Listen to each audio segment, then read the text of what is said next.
जय राधा माधव जय कुंज बिहारी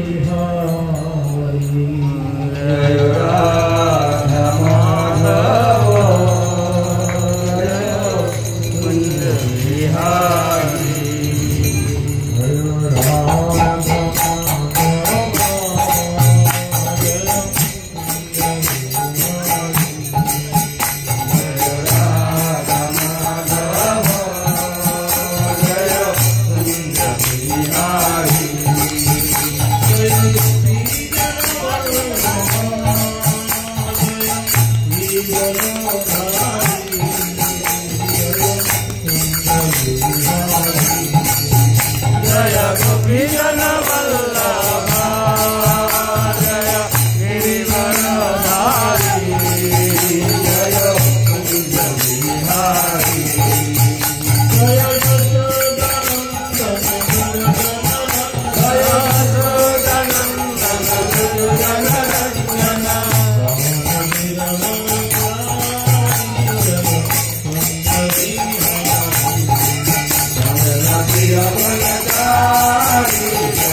नमस्ते सरस्वती देवे गौरवाणी प्रचारिणे निर्विशेष शून्यवादे पश्चात्देशकारिणे जय श्री कृष्ण चैतन्य प्रभु नित्यानंद श्री हरिहर श्रीवासदि गौर भक्तवृंद हरे कृष्णा कृष्णा कृष्णा हरे हरे हरे राम राम राम हरे हरे मुखं करोति वाचालं पंकजं लोभयते गिरिं यत्कृपातमहं वन्दे श्रीगुरुं श्रीमतारिणं परमानन्दमाधवं श्रीचैतन्येश्वरः श्रीचैतन्यमनोभीष्टं स्थापितं येन भूतले स्वयं रूपकदा मह्यं ददाति शरणान्तिकं नित्यप्राय नष्टप्राय सर्वत्रेषु नित्यं भगवतः सेवया भगवते उत्तम श्लोके भक्तिर्भवति नैष्ठिके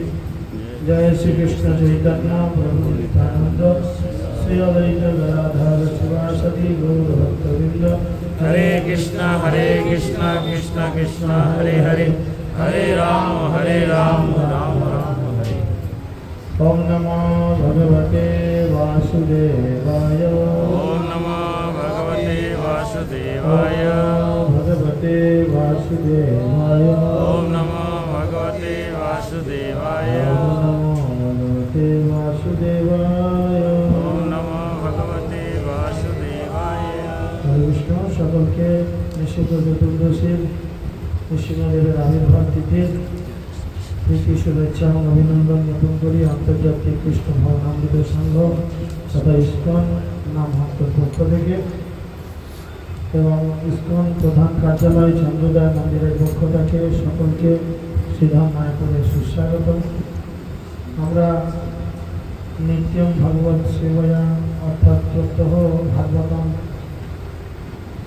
পাঠ করার মাধ্যম দিয়ে আমরা এই গত কয়েকদিন ভগবান শ্রী নৃসিংহদেবের এবং প্রহ্লাদ মহারাজের বিভিন্ন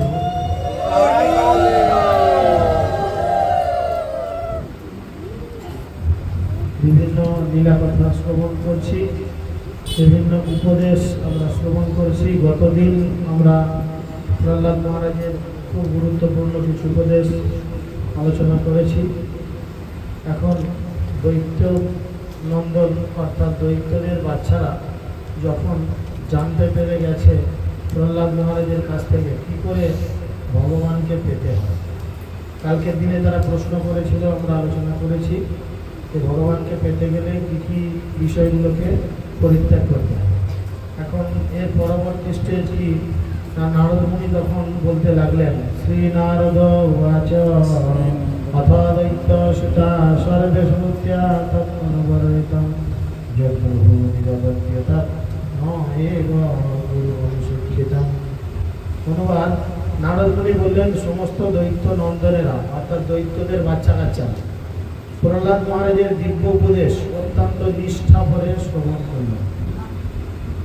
তারা কি করলেন, প্রহ্লাদ মহারাজ যে উপদেশ জ্ঞান গর্ব উপদেশ দিয়েছিলেন গত 3-4টে ক্লাসে আমরা আলোচনা করেছি, সেখানে জানতে পারা গেছে যে তিনি খুব নিষ্ঠা সহকারে গভীর তত্ত্বোপদেশ দিয়েছেন। এবং তারা তখন কী করেছেন, তাদের নিজস্ব শিক্ষক, এর রাক্ষসদের দুজন শিক্ষক ছিলেন, ষণ্ড আর অমরকম। তাদের দুজনকে তারা দুজনে কী নিত না, তারা দুজনে বৈষয়িক কী করে উন্নতি হবে সেই শিক্ষা দিত। তাই প্রহ্লাদ মহারাজের কাছ থেকে শিক্ষা পাওয়ার পর তারা আর নতুন করে ওই তার গুরুদেবের ইচ্ছার মধ্যে প্রবেশ করেনি বা গুরুদেবের শিক্ষাকে গ্রহণ করে। ছিল প্রভুপাদ খুব সুন্দর করে এখানে তাৎপর্য বলছে, এটি হচ্ছে প্রহ্লাদ মহারাজের মতো শুদ্ধ ভক্তের প্রচারের প্রভাব। যদি আপনারা প্রচার করবেন, এমনভাবে স্পিচিং করবেন, এমনভাবে ক্লাস দেবেন, এমনভাবে তাকে ব্রেন ধোলাই দেবেন যে সে দ্বিতীয়বার এই কাজ করার আগে বহু চিন্তা করবে। কিন্তু দেখুন, মহাপ্রভুর একটি শিক্ষা আমাদের গ্রহণ করা দরকার। মহাপ্রভু বলেছিলেন, আপনি আচরিত পরকে শিখে, আগে নিজেকে আচরণ করতে হবে। তাই প্রহ্লাদ মহারাজ নিজে আগে খুব ভালো একজন ভক্ত হয়ে দেখিয়েছিলেন। তার পরবর্তীতে তিনি এই ধরনের আচরণ করেছেন এবং ওনার আচরণ অনুযায়ী সমস্ত দৈত্য বালক তারা কিন্তু দেখে তার শিক্ষাটাকে গ্রহণ করেছে। আমরা কাদের দেখে শিখবো? সিনিয়র যারা আছে, বড় যারা আছে, বয়সও হতে পারে বা ভক্তিতেও হতে পারে।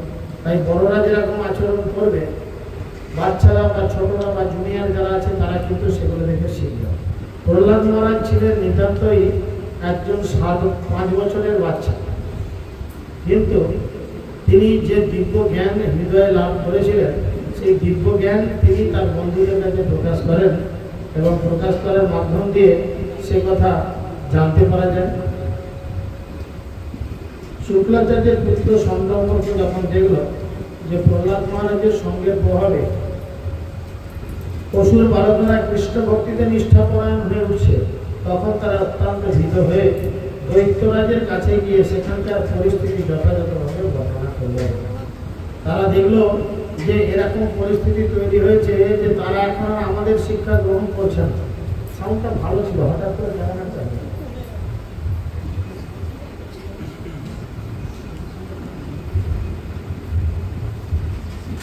হরে কৃষ্ণ।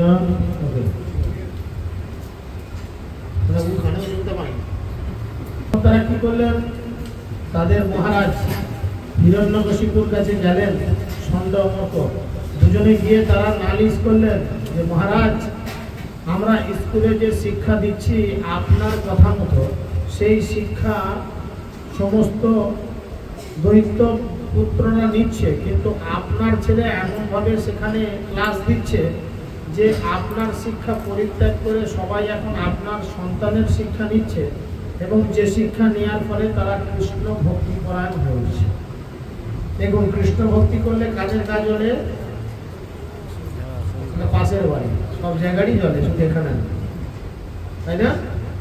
কেন জলে না? যারা আসরিক ভাব সম্বন্ধিত, পাশের বাড়ি যদি ভক্ত হয় তাহলে তার জ্বলবে না। যিনি ভক্ত হবেন তিনি জানবেন যে ভগবানের চরণে একজন নয়, 1 লক্ষ 1 কোটি লোককে যদি নিয়ে যাওয়া যায়, এতে ভগবান বেশি খুশি হবে। তিনি ভক্ত হলে কখনো রাগ করবেন না, বরঞ্চ আনন্দ করবেন। কিন্তু পাশাপাশি আসরিক প্রবৃত্তির লোক যারা হিরণ্যকশিপুর মতো বা হিরণ্যকশিপুর সম্প্রদায়গত, তাদের কিন্তু গা জ্বালা ধরে। দেখুন, হিরণ্যকশিপুকে যখন এসে বলা হলো যে সেখানকার পরিস্থিতি এরকম, এখন কি করবেন আপনি বলুন, এই কথা শুনে সেই পরিস্থিতির কথা জানতে পেরে হিরণ্যকশিপু এত ক্রুদ্ধ হয়ে গেছিল যে তার সারা শরীর রাগে কাঁপতে আরম্ভ করল, এত লেগে গেছে। তখন সে স্থির করেছিল যে তার পুত্র প্রহ্লাদকেই সে মেরে ফেলবে।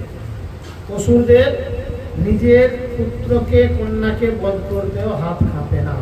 হিরণ্যকশিপু তার প্রকৃষ্ট উদাহরণ। তাকে বধ করার জন্য সিদ্ধান্ত করলো নিজের ছেলে মেরে দেবে। হিরণ্যকশিপু স্বভাবতই ছিল অত্যন্ত নিষ্ঠুর এবং এইভাবে অপমানিত বোধ করে সে পদাহত সর্পের মতো নিঃশ্বাস ত্যাগ করতে শুরু করলো। হাঁপাতে লাগলো, বুক ফুলে, এত রেগে গেছে। তখন তার পুত্র প্রহ্লাদ ছিল বরং শান্ত, বিনীত, নম্র এবং ইন্দ্রিয়গুলো ছিল সংযত। এগুলো ভক্তদের লক্ষণ। ভক্তরা হবে নম্র, ভদ্র, শান্ত, বিনীত এবং তাদের ইন্দ্রিয়গুলো হবে সংযত। বোঝা গেল? এবং তিনি করজোরে হিরণ্যকশিপুর সম্মুখে দণ্ডায়মান ছিলেন। মাস্টার এসেছে, চ তোকে তোর বাপের কাছে নিয়ে যায়। তোর বাবাকে বললে তো বিশ্বাস করবে না। পেছন দিকটা একটু পরে লাগাবে, ক্লাস শেষ হয়ে এখন রাখো, পরে তোর বাবার কাছে নিয়ে যায়, গিয়ে তোকে দুধ কা দুধ পানি কা পানি করবে। এদিকেও এসেছে, বাবা রেগে গিয়ে চোখ লাল করে একদম বুক ফুলিয়ে হাঁপাচ্ছে, মেরেই দেবো। আর প্রহ্লাদ মহারাজ যেহেতু ভক্ত ছিলেন, তিনি জোরহাত করে চুপ করে বাবার সামনে দাঁড়িয়ে রয়েছেন। প্রহ্লাদ মহারাজের কোমল বয়স এবং মহান আচরণের জন্য তিনি তিরস্কারের উপযুক্ত ছিলেন না। তবুও হিরণ্যকশিপুর বক্র দৃষ্টিতে তার দিকে তাকিয়ে অত্যন্ত কঠোর বাক্য তিনি তিরস্কার করেছিলেন নিজের ছেলেকে। হিরণ্যকশিপু বললেন, হে দুর্বিনীত, হে মন্দবুদ্ধি, হে কুলভেদ কারক, হে অধম, তুই আমার শাসনকে লঙ্ঘন করেছিস। আমি যে সিস্টেম চালিয়ে তুই সেটাকে মানতেছিস না। তুই এত জেদি, আজ আমি তোকে জমালয়ে কি করবো, প্রেরণ করব। চলো ওরে বড় প্রহ্লাদ, তুই জানিস যে আমি ক্রুদ্ধ হলে লোকপালগণ সহ ত্রিভুবন কম্পিত হয়। তুই জানিস তোর বাপ যদি একবার রেগে যায় তাহলে কি হয়? তিন লোক ত্রিভুবন কম্পিত হতে থাকে রাগে। কিন্তু তুই কার বলে ভয় শূন্য হয়ে আমার শাসনকে অতিক্রম করিস? ত্রিভুবনে এমন কি আছে যার বলে বলিয়ান হয়ে তুই আমার বিরুদ্ধে দাঁড়িয়েছিস, আমার বিরুদ্ধে গেছিস, আমার শাসনকে উল্লঙ্ঘন করার সাহস পেয়েছিস? রেগে গেছেন। তখন প্রহ্লাদ মহারাজ শুনে বললেন, হে রাজন, খুব ধীর স্থির ভাবে কথা বলেন প্রহ্লাদ মহারাজ। ভক্তদের উচিত ক্যারক্যার ঝাড়ঝাড় করে লেগে পড়া না। এখানে প্রহ্লাদ মহারাজ বলছেন, হে রাজন, আমার যে বলের উৎসের কথা জিজ্ঞাসা করছেন তিনি তো আপনারও বলের উৎস। ভগবান কিসের উৎস? সকলের বলের উৎস কিনা? গীতাতে ভগবান খুব সুন্দর করে বলেছেন, আমি হচ্ছি সমস্ত বলের মধ্যে কি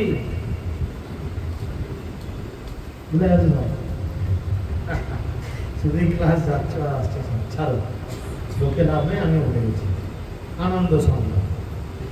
তিনি তো আপনারা উৎস। প্রকৃতপক্ষে সমস্ত বলের আদি উৎস হচ্ছেন একজন। তিনি কেবল আমার অথবা আপনার বলেরই নয়, তিনি সমস্ত জগতের বলের উৎস। ঠিক আছে? তাই তারই বলে আমরা সকলে বলিয়ান। গায়ে ভেতরে থাকলে তবে আমরা লড়তে পারি। স্থাবর জঙ্গম উচ্চ নিচ সকলেই, এমনকি ব্রহ্মা পর্যন্ত সেই পরমেশ্বর ভগবানের বলের নিয়ন্ত্রণাধীন। এই কথা বলে তিনি বললেন, সেই পরমেশ্বর ভগবান যিনি পরম নিয়ন্তা এবং স্বয়ং কাল স্বরূপ। ভগবান হচ্ছেন পরম নিয়ন্তা, আবার ভগবান যারা ভক্ত নয় তাদের কাছে কাল স্বরূপ। তিনি ইন্দ্রিয়ের বল, মনের বল, দেহের শক্তি, ইন্দ্রিয়ের আত্মা, তার পরাক্রম অসীম। তিনি সকলের শ্রেষ্ঠ। তিনি জরা প্রকৃতির তিন গুণের অধীশ্বর। তিনি তার শক্তির দ্বারা এই বিশ্বকে সৃষ্টি করেন, পালন করেন এবং সংহার করেন। প্রহ্লাদ মহারাজ বললেন, হে পিতৃদেব, দয়া করে আপনি আপনার আসরিক প্রবৃত্তিকে পরিত্যাগ করুন। ছেলে বাবাকে বলছে যে আপনি যে আচরণ করছেন এটা দয়া করে আপনি পরিত্যাগ করুন। আপনার হৃদয়ে শত্রু এবং মিত্রের ভেদ না করে সকলের প্রতি আপনি সমভাব পোষণ করুন। ভক্তদের একটা বড় গুণাবলী যে ভক্তরা সবাইকে সমান চোখে দেখে, কাউকে উঁচু নিচ ভাবে না, কাউকে বড় লোক গরিব লোক মনে করে না। ঠিক আছে? সমভাব দেখতে বলছে। অসংযত এবং বিপদগামী মন ব্যতীত এই জগতে আমাদের আর কোনো শত্রু নেই। দেখেন, তিনিও কিন্তু বলছেন আমাদের প্রকৃত শত্রুকে অসংযত মন। এখানে বলছে যে আমাদের এই জগতে শত্রু তো আমরা জানতাম 6টা, কিন্তু প্রহ্লাদ মহারাজ সেগুলোকে কেটে ছেটে বলছে আমাদের শত্রু এই 2টো মেন শত্রু। কাকে কাকে বললো? কাকে কাকে বললো? অসংযত এবং বিপদগামী মন ব্যতীত। তিনি একটি বলছেন, 2টি নয়, একটি। মেন ভিলেন হচ্ছে একটি, মন। কেন বলছে? মন হচ্ছে কি? সমস্ত কিছুর উৎস। ওই হচ্ছে হেড অফিস, ওই হেড অফিস। কাম বেশ আছে যে আমি আজকে একটা গাড়ি কিনেছি, এই গাড়িটা আমি নিজেই চালাবো। পাশে তোমার পাশ দিয়ে একটা কেউ তোমার থেকে হয়তো 3 গুণ দামি একটা গাড়ি, আবার সে যদি তোমার বাড়ির লোকই হয়, টাকা যেটা ছেলে কিনে সাঁ করে পাশ দিয়ে চলে যায়, তখন তোমার কষ্ট করে ওই 10-20 হাজার টাকার গাড়ি আর পছন্দ হয় না। ওই মন ঝামেলা করবে, সে বলবে দেখ তুই কি করলি আর ও কি করবে। মন হচ্ছে মেন ভিলেন। তাই তিনি বললেন কি, অসংযত এবং বিপদগামী মন ব্যতীত এই জগতে আমাদের আর কেউ শত্রু নেই। সর্বভূতের সমদর্শনের ফলেই পূর্ণরূপে ভগবানের আরাধনা স্তরে উন্নীত হওয়া যায়। ভগবানের ভক্তি করতে গেলে কতগুলি যোগ্যতার দরকার, কি না? সর্বভূতে সমদর্শন। সর্বভূতে মানে প্রত্যেকটা জায়গায় সমানভাবে দর্শন করতে হবে, সমদর্শী হতে হবে প্রতিটা জায়গায়। আর কি হতে হবে? পূর্বে আপনার মতো বহু মূর্খ ব্যক্তি তাদের দেহের সর্বস্ব অপহরণকারী 6টি শত্রুকে জয় না করে গর্ব ভরে মনে করেছিল কি আমি 10 বিকস্ত আমার সমস্ত শত্রুদের জয় করেছি। কোন রাজা ছিল শশগরা পৃথিবীর অধীশ্বর, শুধু পাকিস্তান ভারতের নয়, কাশ্মীরের নয়, গোটা পৃথিবী সে শাসন করত। আর সে শাসন করে ভাবতো কি, আমি গোটা পৃথিবী জয় করেছি। ভালো কথা, পৃথিবী জয় করেছো, কিন্তু তোমার ভেতরে যে 6টি শত্রু আছে তার একটাকেও তুমি জয় করতে পারবে। তাই জন্য এখানে বলছেন, কিন্তু যে ব্যক্তি তার স্মরণটুকে জয় করেছেন এবং সমস্ত জীবের প্রতি সমদর্শী, তার এই জগতে কোনো শত্রু নেই। গুড়াকেশ কথার অর্থ কি? একে যেন হাত তুলে। গুড়াকেশ,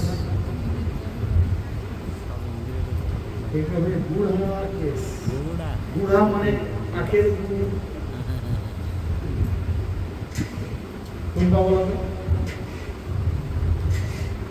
তোমাকে দেখি প্রশ্নটা এলো। আর ওই পেছনে কি হবে না, লক্ষণ স্ত্রীকে দিকে প্রশ্নটা মনে হবে। কেন মনে পড়লে ওরাই বলবে।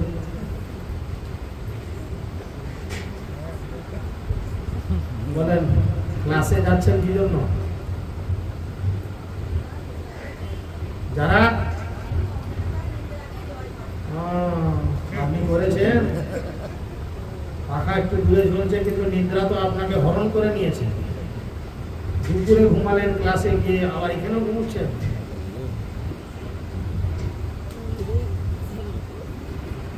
এবং সমস্ত জীবের প্রতি সমদর্শী, তার কোনো শত্রু নেই। অজ্ঞানের ফলে শত্রুর কল্পনা ধীরে ধীরে হতে থাকে। তখন হিরণ্যকশিপু এসব বড় বড় লেকচার শুনছে, কারণ অসুরেরা ভালো কথা শুনতে চায়। সেখানে তুমি উল্টো পাল্টা কথা বলো, খুব ভালো করে কান খাড়া করে শুনো। আর ধর্মের কথা বলা মেলা ফ্যাস ফ্যাস করি। এখানে হিরণ্যকশিপুর এক অবস্থা। হিরণ্যকশিপু এসব শুনে গিয়ে রেগে বলছে, ওরে মূর্খ, তুই আমার মহিমাকে খর্ব করে নিজেকে জিতেন্দ্রিয় বলে গর্ব করছিস, বড় ভক্ত হয়ে গেছিস দেখাচ্ছিস। দেখো ছাড়, এটি তোর অতি বুদ্ধিমত্তা। তাই আমি বুঝতে পারছি যে আমার হাতে তোর মরবার ইচ্ছা হয়েছে, কারণ মরণাপন্ন ব্যক্তিরাই এইভাবে অর্থহীন কথাবার্তা বলে। আমরা চলিত কথায় একটা বলি না, মেটো ভাষায়, টিমিদের কি গজায় কেন গজায়? ওরার জন্য, সেই কথা একই বলছে যে তোর বাড়াবাড়ি খুব হচ্ছে, এবার আমি বুঝতে পারছি, এবার তুই যাবি। ওরে হতভাগা প্রহ্লাদ, তুই সবসময় বলিস যে আমি ছাড়া অন্য কোনো জগদীশ্বর রয়েছেন, যিনি সকলের ঊর্ধ্বে, যিনি সকলের নিয়ন্তা, যিনি সর্বব্যাপ্ত, কিন্তু তিনি কোথায়? হ্যাঁ, তিনি যদি সর্বত্রই থাকেন, তাহলে কেন তিনি আমার সম্মুখস্থ এই স্তম্ভে উপস্থিত নন? সত্য বড় বড় লেকচার মানিস, ভগবান সর্বত্র সর্বত্র সব জায়গায় আছে, ইত্যাদি ইত্যাদি। তাহলে সে কেন ভয়ে আসছে না আমার সামনে? তার কিসের এত ভয়? উস্কানো রোগ আছে, উস্কে দিয়ে সামালা খুব মুশকিল হয়ে যাবে পরে, যে অবস্থা দাঁড়াবে। তোর এই অকথ্য কথনের জন্য আমি তোকে এখন তোর শরীর থেকে তোর মস্তককে বিচ্ছিন্ন করব, মানে মাথা কেটে বাদ দেবো। বাবা বলছে ছেলেকে, তোর বড় আরাধ্য ভগবান এসে তোকে কেমন রক্ষা করে করুক, আমি দেখতে চাই যে সে কিভাবে তোকে রক্ষা করে।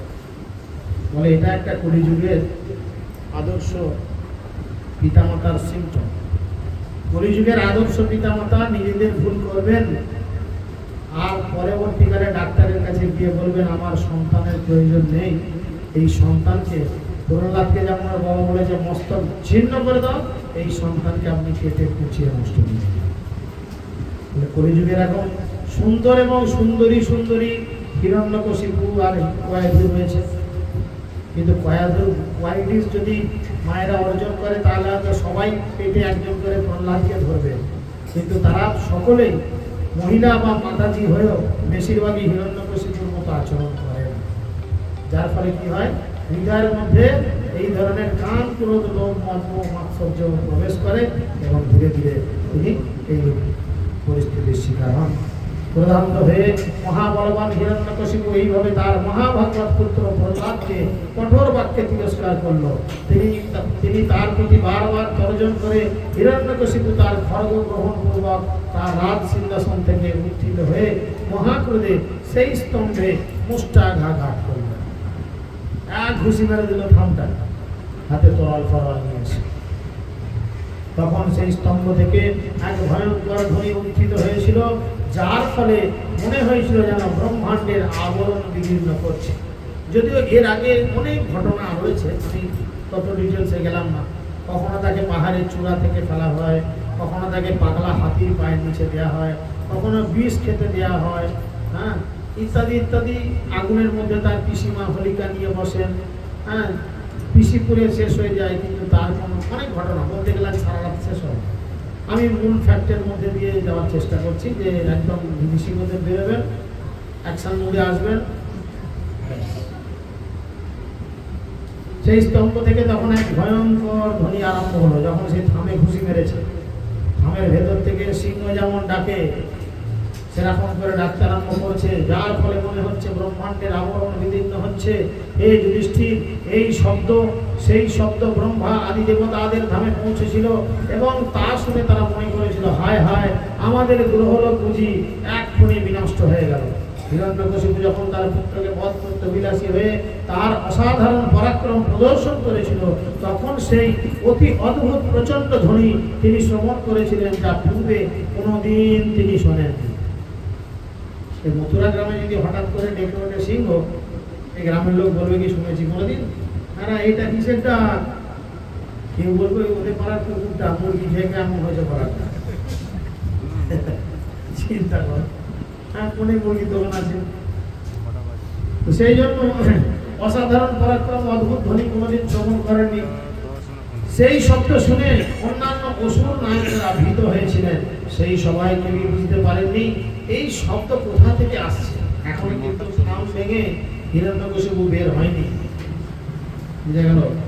এবং তারপরে কি দেখছেন, তার ভৃত্য প্রহ্লাদ মহারাজের বাক্যের সত্যতা প্রমাণ করার জন্য, অর্থাৎ ভগবান যে সর্বত্র বিরাজমান, এমনকি সভাগৃহের স্তম্ভের মধ্যে বিরাজমান, সেই কথা প্রমাণ করার জন্য পরমেশ্বর ভগবান শ্রীহরি এক অদৃষ্টপূর্ব অদ্ভুত রূপ প্রদর্শন করলেন।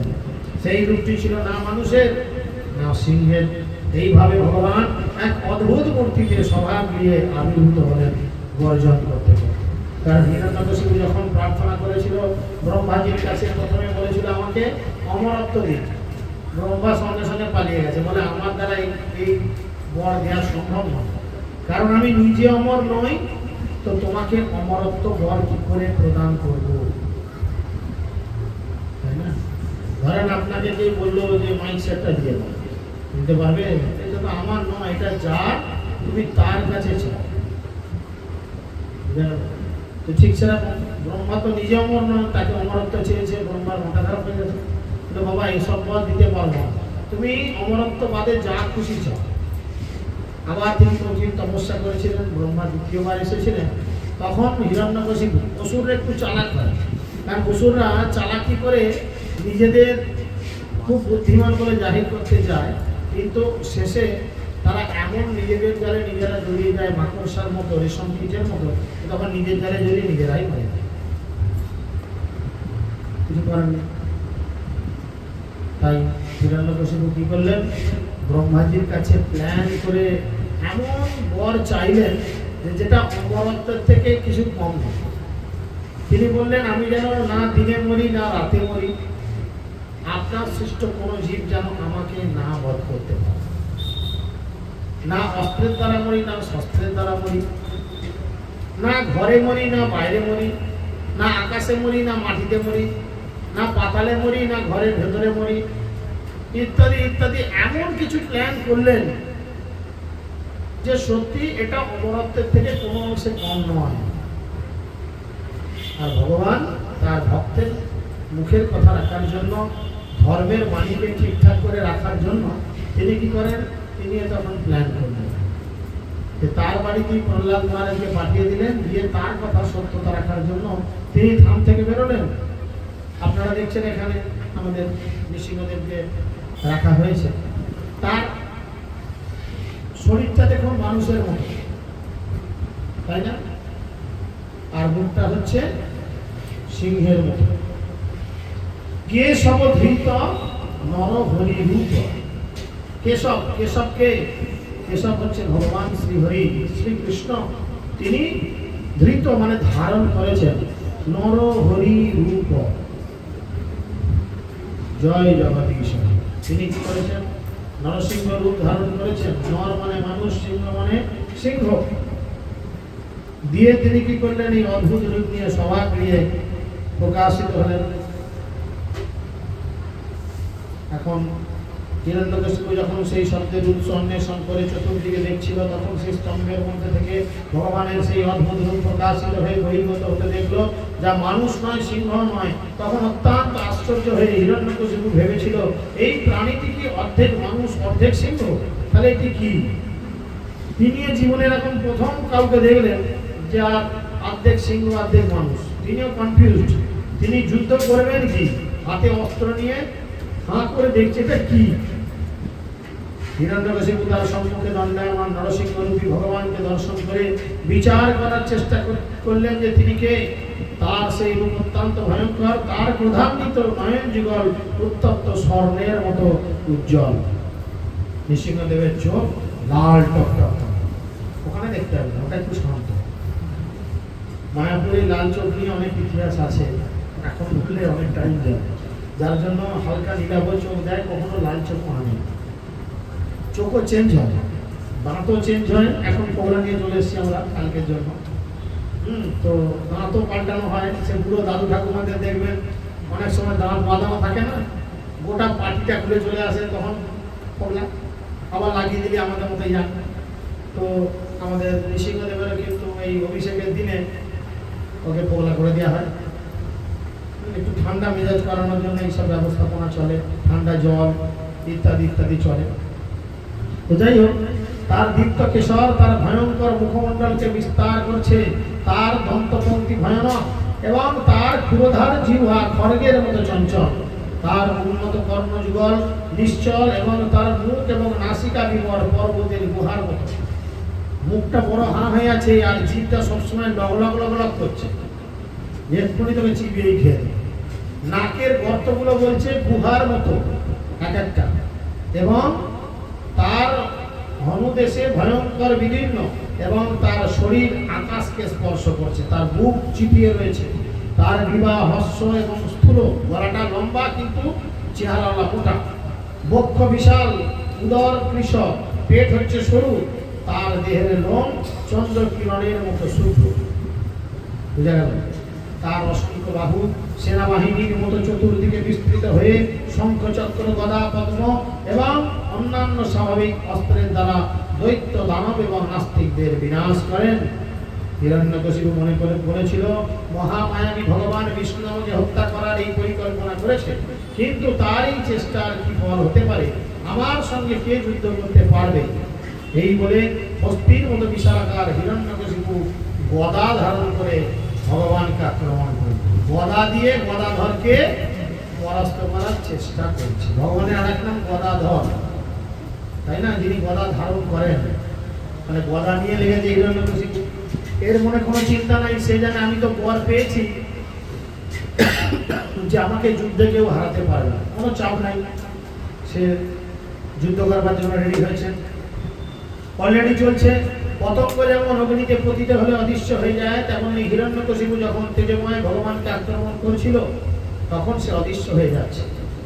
এইখানে গদা করে মারতে যাচ্ছে, ভগবান হঠাৎ অদৃশ্য, দাঁড়াম করে থামে মারল। আবার ভগবান পেছন থেকে এখানে দাঁড়িয়ে আবার হাঁ হাঁ করে আওয়াজ করছে। আবার তার দিকে মানে এদিক ওদিক মেরে মেরে হিরণ্যকশিপু হাঁপিয়ে গেছে। এমন হাঁপিয়ে গেছে যে তার আর কিছু বলার যাচ্ছে না, গদা তুলে মারতে পারছে না, সেরকম অবস্থা হয়ে গেছে।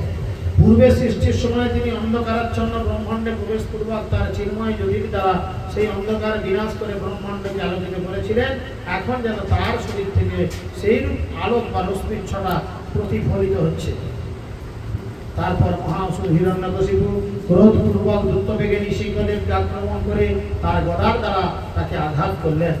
কিন্তু গরুর যেভাবে মহাসর্পকে গ্রাস করে ঠিক সেইভাবে ভগবান নৃসিংহদেব গদাসহ হিরণ্যকশিপুকে গ্রহণ করলেন। হে ভরত বংশের মহারাজ যুধিষ্ঠির, ভগবান নৃসিংহদেব যখন তার হাত থেকে হিরণ্যকশিপুকে নিষ্ক্রান্ত করার জন্য সুযোগ দিয়েছিলেন, ঠিক যেইভাবে গরুর খেলার ছলে কখনো কখনো সাপকে তার মুখ থেকে নিষ্ক্রান্ত হওয়ার সুযোগ দেয়, তখন দৈত্য ভয়ে মেঘের আড়ালে লুকিয়ে থাকা স্থানভ্রষ্ট দেবতারা ভগবানের হাত থেকে দৈত্যের নির্গমনের ব্যাপারটি ভালো বলে মনে করলেন। কিরকম হচ্ছে, মানে সেই সাপকে যখন নেউল কামড়ায় বা সাপকে যখন কোনো ময়ূর কামড়ায়, দেখবে কিছুটা কামড়ে মুখে ঢোকায়, আবার ছেড়ে দেয়, পিলপিল করে এদিক ওদিক করে আবার তুলে আনে, তাই না? তো সাপকে যখন ওরাম ছাড়ে তখন কি মনে হয় যে সাপের সঙ্গে পারছে না বলে সাপকে ছেড়ে দিচ্ছে? তা নয়, ওকে খেলিয়ে খেলিয়ে মারবে, এই হচ্ছে প্ল্যান। নৃসিংহদেবেরও সেম প্ল্যান, কিন্তু স্বর্গের দেবতারা বুঝে উঠতে পারছে না যে নৃসিংহদেবকে এরকম হিরণ্যকশিপুকে কবজা করার পর ভগবান কেন বারবার ছেড়ে দিচ্ছেন। দেবতাদের মনে সংশয়, ভক্তদের মনে সংশয় নেই যে ভগবান পারবে না মারপিটে। দেবতারা এমন যে তাদের মনে সংশয়, তাহলে কি ভগবান পারবে না ওর সঙ্গে মারপিটে, ওই জন্যই ছেড়ে দিচ্ছে। ওই জন্যই বলছে দেবতারা ভগবানের হাত থেকে দৈত্যের নির্গমনের ব্যাপারটি ভালো মনে করলেন না। প্রকৃতপক্ষে তারা তখন অত্যন্ত বিচলিত হয়েছিলেন। হিরণ্যকশিপু যখন নৃসিংহদেবের হস্ত থেকে মুক্ত হয়েছিলেন, তখন সে ভ্রান্তভাবে মনে করেছিল যে ভগবান তার শক্তি দেখে ভয় পেয়েছে, দেখলে আমার কত ক্ষমতা, আমাকে ছেড়ে দিতে বাধ্য। তাই সে ক্ষণকাল বিশ্রামের পর খড়গ এবং ঢাল নিয়ে আবার মহাবেগে ভগবানকে আক্রমণ করতে শুরু করে। এই কালকে পাকিস্তানের মতো অবস্থা, 2-4টে জায়গাকে ধ্বংস করে দিল, ওদের আরো উঁচু ফুটে গেল, ইন্ডিয়ার উপরে আরো 12-14টা জায়গায় আক্রমণ করে বলে দুর্নাম করে বিশাল দিয়েছে। কোনো তাহলে দেখ কেমন লাগে, বা সারাদিন খেতে করে যায়, রাত্রে খবর দেবে বুলেটিন কত জায়গা ফাটাফাটি হয়েছে, বড় তাহলে। সেরকম পাকিস্তানের মধ্যে এদের অবস্থা যে ক্ষণকাল বিশ্রামের পর ভাবলো ভগবান ভয় পেয়েছে। পশুদের চিন্তা মানে ভগবান ভয় পেয়েছে, আমি যা দিয়েছি না, ভগবান ভয় পেয়েছে। এবার ঢাল তরবারি নিয়ে মহাবেগে ফের যুদ্ধ করতে এসেছে। হিরণ্যকশিপু তার খড়গ এবং ঢাল নিয়ে নিশ্চিত্রভাবে আবৃত হয়ে নিজেকে রক্ষা করেছিল, কিন্তু তখন ভয়ঙ্কর তীক্ষ্ণ অট্টহাস্য করে পরম শক্তিমান ভগবান নারায়ণ হিরণ্যকশিপুকে আবার গ্রহণ করলেন। বাজপাখির মতো তীব্র গতিতে হিরণ্যকশিপু কখনো আকাশে কখনো পৃথিবীতে বিচরণ করছিল। নৃসিংহদেবের অট্টহাস্যের ফলে তার চক্ষু তখন ধীরে ধীরে মুদিত হচ্ছে না, চোখ বুঝে ফেলছে, এমন চিৎকার করে হাসছে। সর্প যেভাবে ইঁদুরকে ধরে অথবা গরুর যেভাবে একটি অত্যন্ত বিষধর সর্পকে ধরে, ঠিক সেভাবেই ভগবান নৃসিংহদেব ইন্দ্রের বজ্রের আঘাতে অক্ষত হিরণ্যকশিপুকে ধরেছিল। এইভাবে ধৃত হওয়ার ফলে অত্যন্ত ব্যথিত হয়ে হিরণ্যকশিপু যখন সর্বত্র তার অঙ্গ সঞ্চালন করছিল, তখন ভগবান নৃসিংহদেব সভাগৃহের দ্বারদেশে অসুরটিকে তার গুরুর উপর স্থাপন করে অনায়াসে তার দেহ মুখের দ্বারা বিদীর্ণ করে দিলেন। তাই যদি অনেক ডিটেলসে রয়েছিল, এদিক ওদিক ঝামেলা করছে দেখে কি করলো ভগবান, তাকে তখন নিজের কোলে তুলে নিলেন, আর যখন পেট ফেলে দিলেন তখন হিরণ্যকশিপু আকাশের দিকে তাকিয়ে জানতে চাইল ব্রহ্মাজির কাছে, তাহলে তুমি যে বর দিয়েছিলে এগুলো সব ফলস, তুমিও ডুপ্লিকেট? ব্রহ্মাজি বলল, না রে বাবা, গুরু বলে কি আমাকে এত জালি ভাবছিস? আমি এরকম নই, তোকে যিনি বধ করেছেন তিনি আমার দ্বারা সৃষ্ট নন, ভগবান ব্রহ্মার দ্বারা সৃষ্ট নন, ঠিক আছে? তোকে যিনি মেরেছেন তিনি না মানুষ, না দৈত্য, না পশু, না অন্য কিছু। তাকিয়ে দেখ, সে অর্ধেক মানুষ অর্ধেক পশু। তোকে যে যিনি, একে চুপ করো, আমাকে বাইরের দিকে পাঠাও, নাহলে ঘোড়াটিকে মেরে দাও। কিন্তু তোমার কিছু বলবো না, ছেলেদের সব। যাই হোক, তার পরবর্তীতে কি বলেছে যে তোমাকে যেখানে হত্যা করা হচ্ছে এটা না ঘরের বাইরে না ঘরের ভিতরে, ঘরের চৌকাটের মধ্যে বসে হত্যা করা হচ্ছে। তার জন্য বাড়ির লোক বলে চৌকাটে বসিস নি, পড়া হবে। পড়া তো হবে না যদি তোমার হিরণ্যকশিপু ফেলে দেয়, হ্যাঁ, ওই জন্যই বসতে দেয়। আরে হিরণ্যকশিপুর মতো স্বভাব হলে তবে তো কৃষ্ণ কৃপা করে তোমাকে ফাড়তে আসবে। আর তোমার চরিত্র যদি প্রহ্লাদের মতো হয় তাহলে তো হিরণ্যকশিপুর তোমাকে রক্ষা করার জন্য আসবে, তাই না? তো সেই জন্য ইত্যাদি হলো। আর যখন বুক ফেড়ে দিয়েছে বললো ভালো করে তাকিয়ে দেখো, তোমাকে না অস্ত্রের দ্বারা মারা হয়েছে না কোনো শস্ত্রের দ্বারা মারা হয়েছে। নখ এটা অস্ত্র নয়, শস্ত্র নয়। তখন তিনি বুঝলেন যে ভগবান হচ্ছেন সর্ববুদ্ধিমান, ভগবান সব দিক থেকে তার ভক্তকে রক্ষা করেন। ভগবান নৃসিংহদেবের মুখ এবং কেশর রক্তবিন্দুর দ্বারা সিক্ত হয়েছিল এবং তার ক্রোধ উদ্দীপ্ত নয়নের দিকে কেউই তখন আর তাকাতে পারছিলেন না। তার জিহ্বার দ্বারা মুখের প্রান্তভাগ অবলেহন করে ভগবান নৃসিংহদেব হিরণ্যকশিপুর অন্ত্রের মালায় বিভূষিত হয়েছিলেন। অন্ত্রের মালা মানে নাড়ি ভুড়ি, বুঝলেন? নাড়ি ভুড়ি পেট ফেলে দিয়েছে, ভেতর থেকে রক্ত ছিটকে হিরণ্যকশিপুর গায়ে মুখে চতুর্দিকে লেগেছে চন্দনের ফোঁটা লাগার মতো। আর তিনি নাড়ি ভুড়িগুলো বার করে গলার মধ্যে এরকম মালা যেমন পরে মালার মতো নিজের গলায় তুলে নিয়েছেন। দিয়ে তার অবস্থায় এরকম বলে তখন তাকে একটি সত্য হস্তি সরবরাহকারী সিংহের মতো দেখাচ্ছে। বহু হস্তি সমন্বিত ভগবান প্রথমে তার মহাঙ্কুরের দ্বারা হিরণ্যকশিপুর হৃদয় উৎপাটন পূর্বক তাকে পরিত্যাগ করে অসুর সৈন্যদের সম্মুখীন করেছে। আগে হাতটাকে খুলে এনেছে, চিন্তা করে মুখ ফেলে দিয়ে ভেতর থেকে হৃৎপিণ্ডটা বার করে নিয়ে এসে বাইরে রেখেছিল। আর এই দৃশ্য সমস্ত ওই সেনারা দেখেছে, দেখেই সঙ্গে সঙ্গে তারা ভারতের খাতায় নাম লিখে দিয়েছে। এদের কি মিসাইল আর কত কি ব্যাপার, যাওয়ার দরকার নেই ভাই, পালিয়ে চলে যেতেছে। হ্যাঁ, এই সমস্ত হাজার হাজার অস্ত্রধারী সৈনিকরা ছিল হিরণ্যকশিপুর অতি বিশ্বস্ত অনুচর, কিন্তু ভগবান নৃসিংহদেব তার নখের অগ্রভাগের দ্বারা তাদের সকলকে সংহার করেছিলেন। ভগবান নৃসিংহদেবের জটার দ্বারা মেঘসমূহ কম্পিত বিক্ষিপ্ত হচ্ছিল, তার জ্বলন্ত দৃষ্টিতে গ্রহগুলির জ্যোতি নিষ্প্রভ হয়েছিল, তার নিঃশ্বাসে আহত হয়ে সমুদ্র ক্ষুব্ধ হয়েছিল এবং তার গর্জনে দিগ্হস্তিরা ভীত হয়ে আর্তনাদ করছিল। নৃসিংহদেবের জটার দ্বারা বিমান সমূহ অন্তরিক্ষে উচ্চলোকে প্রক্ষিপ্ত হয়েছিল। ভগবানের চরণ কমলের গুরুভারে পৃথিবী যেন তার স্বস্থানে বিচলিত হয়েছিল এবং তার অসহ্য বলের প্রভাবে যেন সমস্ত পাহাড় পর্বতগুলি উৎপাদিত হয়েছিল। ভগবানের দেহ নির্গত রশ্মিচ্ছটার প্রভাবে আকাশ এবং সমস্ত দিক তাদের স্বাভাবিক বৃত্তি প্রকাশিত করেছিল। পূর্ণ তেজ এবং ভয়ঙ্কর মুখমণ্ডল প্রদর্শন করে ভগবান নৃসিংহদেব অত্যন্ত ক্ষুব্ধ হয়ে বীরত্ব এবং ঐশ্বর্যে তার কোনো প্রতিদ্বন্দ্বী নেই দেখে সবার গৃহে অতি উৎকৃষ্ট রাজ সিংহাসনে উপবেশন করলেন। মাথা কিন্তু ঠান্ডা হয় নাই, রেগে ফসফস করতে করতে তিনি সিংহাসনে গিয়ে বসলেন। ভয় এবং সম্ভ্রমবশত কেউই প্রত্যক্ষভাবে ভগবানের সেবা করার জন্য এগিয়ে আসছে না। সমস্ত দেবদেবীরা এই সুন্দর লীলা দেখার জন্য উপস্থিত, কিন্তু কেউ ভয়ে এগিয়ে যাচ্ছে না যে নৃসিংহদেবের মাথা এত গরম, কাছে গেলে যদি ওরা কোনো আমাকেও ফেলে দেয়। বুঝা গেল? এরকম কন্ডিশন। সে এক এক সময় হয় কি, ঘরে ভাতের থালা যখন দম করে জন্য রাখা হয় তখন বুঝে নিতে হয় তরকারি চা দেওয়া না, তাহলে কিন্তু আরো আগুন লাগে। যা দিয়েছে এই যে চুপচাপ খেয়ে বলতে হবে। বুঝে গেছে যে উপরে এরকম ঘটনা, ভগবান এখানে রেগে রয়েছে। তখন ব্রহ্মা লক্ষ্মীকে ইশারা করছে, হাই লক্ষ্মী যাও, তোমার তো স্বামী, যাও লক্ষ্মী শিখো। দেবী লক্ষ্মী বলছে, না বাবা না, একদম না, আমি কোনোদিন আমার প্রভুর এত রাগ দেখিনি, আমি যাব। তো এই কথা বলতে বলতে তারা তখন নিজেদের মধ্যে আলোচনা করছে। হিরণ্যকশিপু তিলকে শিরোপিরাজ সদৃশ ছিল, তার স্বর্গের দেবপত্নীগণ যখন দেখলেন এই মহা অসুর ভগবানের হস্তে নিহত হয়েছে, তখন তাদের মুখমণ্ডল বড় আনন্দে বিকশিত হয়েছিল। তারা তখন স্বর্গ থেকে নৃসিংহদেবের উপর পুষ্পবৃষ্টি করতে লাগলেন। তখন ভগবান নারায়ণের দর্শন বিলাসী দেবতাদের বিমানে আকাশ ভরে গেছিল। আকাশে চতুর্দিকে দেবতাদের বিমানে যে হাজির, সবাই নৃসিংহদেবের এই রূপ এই লীলা দর্শন করার জন্য এসেছে, যেই লীলা আমরা আজকে শ্রবণ করছি। মুখ্য গন্ধর্বগণ মধুর সুরে তখন গান গাইতে শুরু করলেন এবং অপ্সরাগণ নৃত্য করতে শুরু করে দিয়েছিলেন।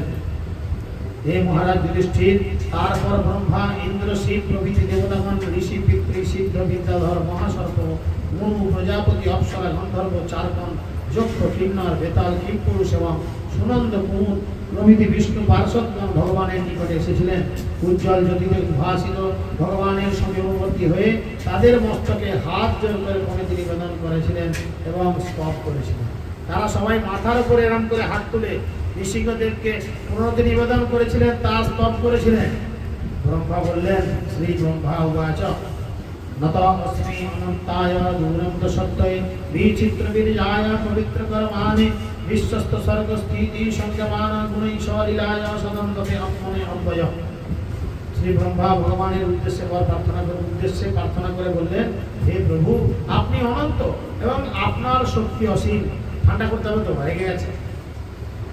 তাই তার গুণাবলী বলছে, তুমি কি ভালো, তুমি কি সুন্দর, খালি ঠান্ডা এসব আরম্ভ করেছে। আপনার পরাক্রম, অদ্ভুত প্রভাব কেউ অনুমান করতে পারে না, কারণ আপনার কার্যকলাপ কখনো জরা প্রকৃতির দ্বারা কলুষিত হয় না। জরা গুণের দ্বারা আপনি অনায়াসে এই জগৎ সৃষ্টি করেন, পালন করেন, ধ্বংস করেন, তবু আপনি অপরিবর্তনীয় এবং অব্যয় থাকেন। আমি তাই আপনার প্রতি আমার সশ্রদ্ধ প্রণতি নিবেদন করি। ব্রহ্মা বলল, দেখলো এ তো মাথা ঠান্ডা নয়, মস ফস করছে, একদম এদিক ওদিক গাছ কাছে তাকে ফেলে দেবো, এরকম তার মেন্টালিটি, একদম রেগে লাল হয়ে আছে। তখন ব্রহ্মা ইশারা করলো শিবকে, হাই শিব, তুমি একটু বলো। এবার শিবজি তখন আরম্ভ করলেন, শ্রী রুদ্র উবাচ কোপকাল যুগন্ত্য তে হত অয়ং অসুর অল্পকৎসুতম পহি উপাশ্রিতম ভক্তম তে ভক্তবৎসল। শ্রী রুদ্রদেব বললেন, যুগের অন্ত হচ্ছে আপনার ক্রোধের সময়। এখন সেই নগণ্য অসুর হিরণ্যকশিপু নিহত হয়েছে। হে ভগবান, আপনি স্বভাবতই ভক্তবৎসল, দয়া করে আপনি তার পুত্র প্রহ্লাদ মহারাজকে রক্ষা করুন, যে সর্বতভাবে আপনার শরণাগত ভক্ত রূপে আপনার নিকটেই দণ্ডায়মান। আপনি তার দিকে তাকান। সেই প্রহ্লাদ যে আপনার উপর বিশ্বাস করে তার সমস্ত পরিবারকে হারিয়ে আজকে আপনার জন্য আপনার কাছে জোড়হাত করে দাঁড়িয়ে রয়েছে, আপনি তার দিকে তো একবার তাকান। কিন্তু এর তো মাথা ঠান্ডা হয় না, আরো রেগে রয়েছে। শিব বললো, আমারও প্রার্থনায় কোনো কাজ হয় না। ইন্দ্র, সে তুমি একটু বড় হয়ে, তুমি দেবতাদের রাজা। দেখো, রাজা বললে যদি একটু সম্মান টম্মান রাখে, এমনি লোকে বললে হচ্ছে না, একটু পাতি নেতারা বললে সম্মান রাখার জন্য তার কথা শুনতে হয়, সেরকম।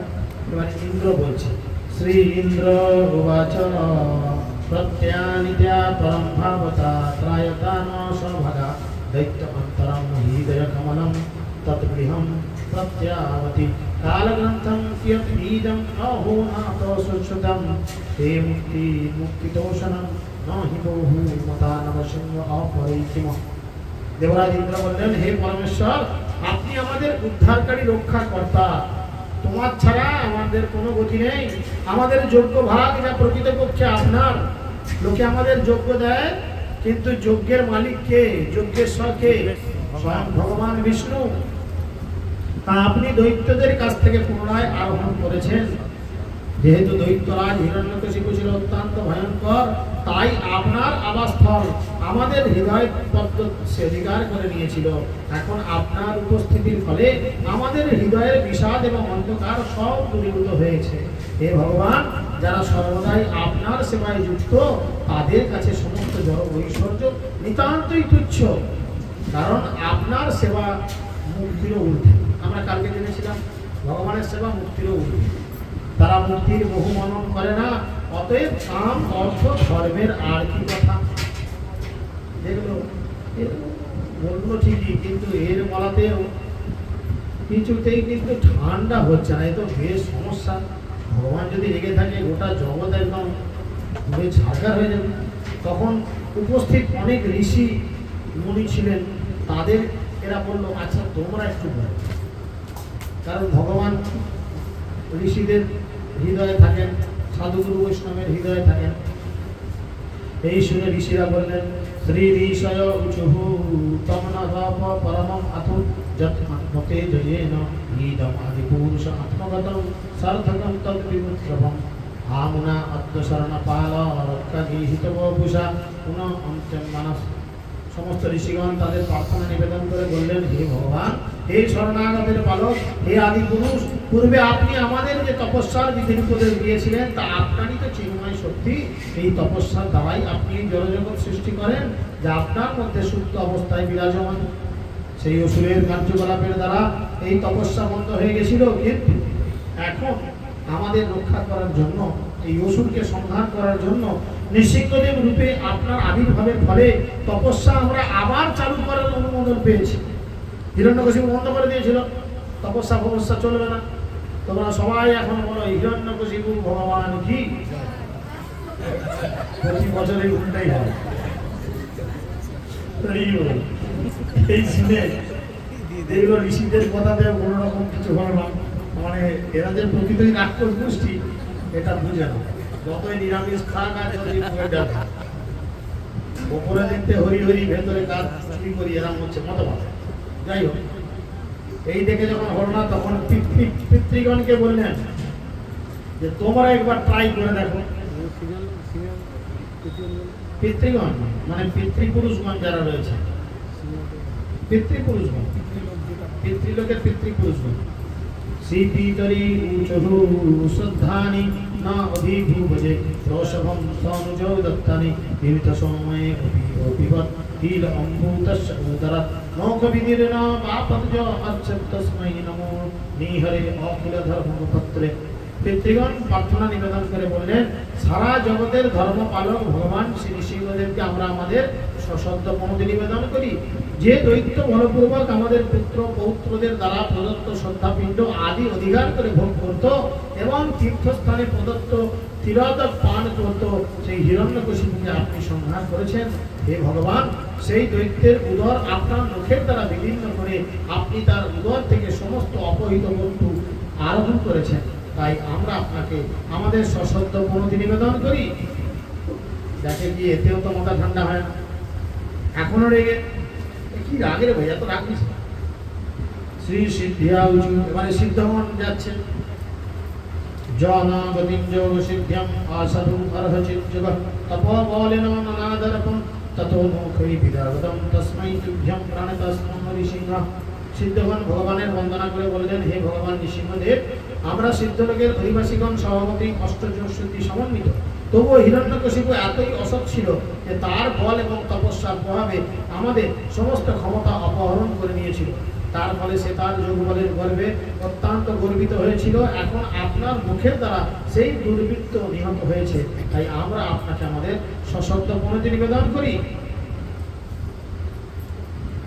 দেখলো নরমের কোনো গল্প নাই, সে ফস করে রেগেই আছে। এরপরে বিদ্যাধর বলছেন, বিদ্যাধর শ্রী বিদ্যাধরা উচুহ।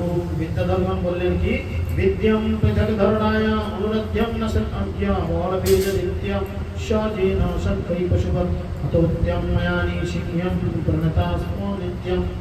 বিদ্যাধরগণ প্রার্থনা করে বললেন, আমাদের পৃথক পৃথক ধ্যানের প্রভাবে প্রাপ্ত অন্তর্ধান আদি বিদ্যা যে মুখ্য হিরণ্যকশিপু তার দেহের বল এবং অন্যদের পরাজিত করার ক্ষমতার গর্বে গর্বিত হয়ে নিষেধ করেছিলেন। পরমেশ্বর ভগবান সেই অসুরটিকে একটি পশুর মতো বধ করেছেন। সেই পরম লীলা বিগ্রহ ভগবান নৃসিংহদেবকে আমরা নিত্য প্রণতি নিবেদন করি। কিছু হলো না। এখন নাগলোকের অধিবাসীরা বললেন, শ্রী নাগা উচুহ যেন গোপেন রত্মাদি স্ত্রী রত্নানি হি দনীন তদ্ভক্কপাটদান আসমম দত্ত আনন্দ মুক্ততে। নাগগণ বললেন, মহাপাপী হিরণ্যকশিপু আমাদের মস্তকের মণি এবং সুন্দরী স্ত্রীদের অপহরণ করেছিল। এখন আপনার মুখের দ্বারা তার বক্ষ বিদীর্ণ হওয়ার ফলে আপনি আমাদের পত্নীদের আনন্দ প্রদান করেছেন, স্ত্রীরা স্বামীর কাছে ফিরে এসেছে। তাই আমরা আপনাকে আমাদের সশ্রদ্ধ প্রণতি নিবেদন করি।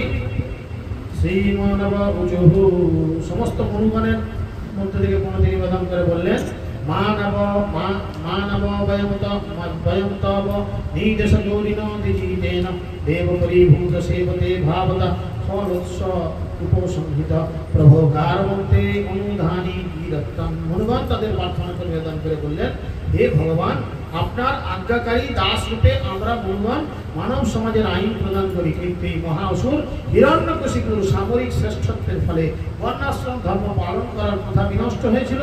হে ভগবান, এই মহাসুরকে সংহার করার ফলে এখন আমরা আমাদের স্বাভাবিক স্থিতি লাভ করেছি। আমরা আপনার নিত্য দাস, দয়া করে আপনি আমাদের আদেশ করুন। এখন আমরা কি করব? কিছুতেই তো মনে না। এত লোক এত অনুরোধ করছে, দেখে সে রেগে ফোঁস করছে, তার রাগের জ্বালায় স্বর্গ মর্ত পাতাল যেন ত্রাহি ত্রাহি রব করছে। এই দেখে প্রজাপত বললেন, বিভিন্ন প্রাণী সৃষ্টিকারী মহান পুরুষগণ প্রজাপত, তিনি বললেন, শ্রী প্রজাপতয় উচুহু প্রজা ঈশ প্রয়ন্তে পরম ঈশ অবিশিষ্টান যেন প্রজা বৈ সৃজন নিষিদ্ধ্যা স এষত্তয়া ভিন্ন বক্ষ্যানু সেতে জগৎ মঙ্গলম সত্যমতে অবতার। প্রজাপতিগণ তাদের প্রার্থনা নিবেদন করে বললেন, ব্রহ্মা এবং শিবের ঈশ্বর, হে পরমেশ্বর ভগবান, আপনার আদেশ পালন করার জন্য আমি আপনাদের সৃষ্টি করেছেন, আপনি আমাদের সৃষ্টি করেছেন, কিন্তু হিরণ্যকশিপু নিষেধের ফলে আমরা প্রজা সৃষ্টি করতে পারিনি। এখন সেই অসুর নিহত হয়, আমাদের সম্মুখে সাহিত্য হয়ে আছে। আপনি তার বক্ষ বিদীর্ণ করেছেন, তাই সমগ্র জগতের মঙ্গল সাধনকারী শুদ্ধ সত্যমূর্তি আপনাকে আমরা সশব্দ প্রণতি নিবেদন করি। শ্রী গন্ধর্বা উচুহু, দেখ না কমায় গন্ধর্বরা বললেন, বয়ম বিভো, গন্ধর্বরা বললেন কি, বয়ম বিভূতে নটনাট্য গায়কা যেন আত্মসৎ বীর্য বল ওজসা কৃতাস এষ নীতি ভবতা দাস্যাম ইমং কিম প্রস্তুত কোন সাহায্য কল্পতে। গন্ধর্বরা প্রার্থনা করলেন, হে ভগবান, আমরা নাট্য অনুষ্ঠানে নৃত্য গীতের দ্বারা আপনার সেবা করি, কিন্তু এই হিরণ্যকশিপু তার বল এবং বীর্যের দ্বারা আমাদের তা নিয়ন্ত্রণ করে রেখেছিল। এখন সে আপনার দ্বারা এই অধম দশা প্রাপ্ত হয়েছে, তার মতো কুপদগামীদের কার্যকলাপের দ্বারা আর কি লাভ হতে পারে? শ্রী চারণা উচুহু, চারণগণ বললেন, হরে তব অগ্নিপঙ্কজম ভব অপবরগম আশ্রিতা যৎ এষ সাধুহৎ সহায় তয়া ঔষুধ সমর্পিতম। চারণগণের অধিবাসীগণ বললেন, হে ভগবান, সাধুদের হৃদয়ে ভয়ের উৎপাদনকারী দৈত্য হিরণ্যকশিপুকে যেহেতু আপনি সংধান করেছেন, তাই আমরা এখন আশ্বস্ত হয়েছি। আমরা আপনার শ্রীপাদ পদ্মের শরণ গ্রহণ করেছি, যা বদ্ধ জীবদের জল কলুষ থেকে মুক্ত করে। শ্রী যক্ষা উচুহু বয়ম অনুচর মুখ্য কর্মাভি তে মনত্বইতে ইহ দীতি সুতেন প্রাপিতা বাহত্যম তু জন পালিতম তৎপিতম জানদাতে নরভরে গুণী তমচ্যতাম পঞ্চবিংশে। যক্ষগণ প্রার্থনা করে বললেন, হে চতুর্বংশী তত্ত্বের নিয়ন্তা, আপনার প্রসন্নতা বিধানের জন্য আমরা আপনার সেবা করি বলে আমাদের আপনার শ্রেষ্ঠ সেবক বলে মনে করা হয়। তবুও দ্বিতীয়পুত্র হিরণ্যকশিপুর আদেশে আমরা তার জীবিকা বাহকের কার্যে নিযুক্ত হয়েছিলাম। হে ঋষিকদেব, এই অসুর যে কিভাবে সকলকে কষ্ট দিয়েছিল তা আপনি জানেন, কিন্তু এখন আপনি তাকে সংহার করেছেন, তার শরীর পঞ্চত্ব প্রাপ্তি হয়েছে। কিম পুরুষরা বলতে আরম্ভ করলেন, সে কিম পুরুষ উবাচ বয়ম কিম পুরুষ ত্যম তু মহাপুরুষ ঈশ্বর অয়ম কুপুরুষ নষ্টধিকর্তির সাধুভি যদা। পুরুষরা বললেন, আমরা অত্যন্ত নগণ্য জীব, আপনি পরমেশ্বর ভগবান পরম নিয়ন্তা, সুতরাং আমরা কিভাবে আপনার স্তব করব? যখন ভক্তরা এই অসুরের প্রতি বিরক্ত হয়ে তাকে ধিক্কার করেছিলেন, তখনই আপনার দ্বারা তার মৃত্যু হয়েছিল। এই কথা শ্রবণ করলেন, আর শ্রবণ করতে করতে তখন তারা নিজেদের মধ্যে আরো কিছু কথা আলোচনা করলেন। কিন্নরগণ বললেন কি, বয়ম ঈশ কিন্নরাম তব অনুগাদিতি যেন বৃষ্টিম আমগা অনুগারিতা ভাবদাজা বৃচ্ছিন অবসাদিত নরসিংহনাথ বিভবায়াম ভব। কিন্নরগণ বললেন, হে পরমেশ্বর, আমরা আপনার নিত্যদাস, কিন্তু আপনার সেবা করার পরিবর্তে আমরা বিনা পরিশ্রমে এই অসুরের সেবায় নিযুক্ত হয়েছিলাম। এই মহাপাপী এখন আপনার দ্বারা নিহত হয়েছে, তাই হে ভগবান নৃসিংহদেব, হে প্রভু, আমরা আপনাকে সশব্দ প্রণতি নিবেদন করি, দয়া করে আপনি আমাদের সংরক্ষণ। বিষ্ণু পার্শ্বদরা বললেন, শেষ শ্লোক বলছেন, বিষ্ণু পার্শ্বদরা কি বলছেন? তারা বলছেন, বৈকুণ্ঠ লোকের বিষ্ণু পার্শ্বদরা ভগবানের প্রতি তাদের প্রার্থনা নিবেদন করে বললেন, আমাদের পরম আশ্রয় প্রদানকারী হে ভগবান, আজ আমরা সমস্ত জগতের মঙ্গল প্রদানকারী আপনার এই অদ্ভুত নৃসিংহদেবের রূপ দর্শন করলাম, যেটা আগে আমরা কেউ কোনোদিন দেখিনি। হে ভগবান, আমরা বুঝতে পারছি যে হিরণ্যকশিপু আপনার সেবক জয়, যে ব্রাহ্মণের অভিশাপের ফলে অসুর শরীর লাভ করেছিল। আমরা বুঝতে পারছি যে তাকে বধ করে আপনি তার প্রতি আপনার বিশেষ কৃপা প্রদর্শন করেছেন। শেষে যখন হিরণ্যকশিপুর রাগ কমলো না, আরো অনেকে বলবে, যখন রাগ ক্রমাগত বাড়তে লাগলো, রাগ কমলো না, তখন বলল, তোমার জন্য ঝামেলা হয়েছে প্রহ্লাদ, তুমি তো ডেকে এনেছো, তাই তুমি যাও, তোমার কথা শুনে যদি তিনি ধীরে ধীরে তার ক্রোধ কমান। তো কিভাবে হিরণ্যকশিপু তার ক্রোধ কমিয়ে প্রহ্লাদের